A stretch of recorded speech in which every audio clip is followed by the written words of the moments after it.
There were many moments during the civil rights movement in the United States when situations were stressed beyond civility to the point of civil disobedience and even violence in retaliation to social injustices.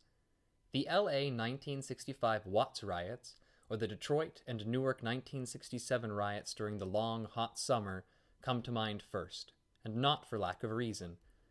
These moments of social violence were the largest scale, but certainly not unique. Riots engendered by racial tensions developed all over the country in the late 60s, and in 1969, Tacoma, Washington had its own moment of racial unrest. In the late 60s, Tacoma city manager David Rowlands was approved of by the black population of Tacoma living in the traditionally segregated neighborhood of Hilltop due to his application for several federal urban renewal programs to make needed improvements to the area. Opposition from conservative local Washingtonians was not hard to find. A Puyallup radio station openly denounced the moves to improve a black neighborhood. The issues really began when A.L. Slim Rasmussen was elected to mayor of Tacoma in 1967.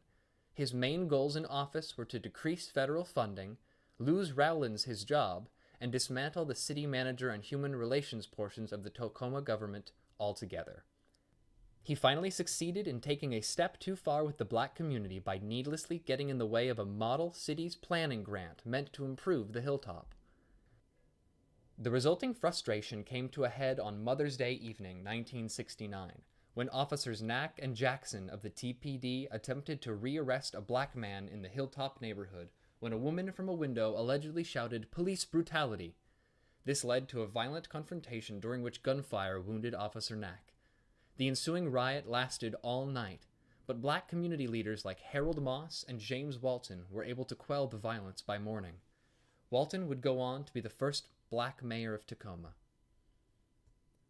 The Mother's Day disturbance prompted black community representatives to demand higher representation within and services from the police and fire departments, and were awarded this.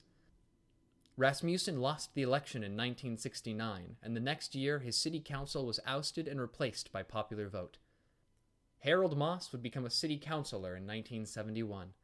Racial tension didn't disappear in Tacoma, but a new understanding of how the situation could be handled was reached after Mother's Day that could have been much worse.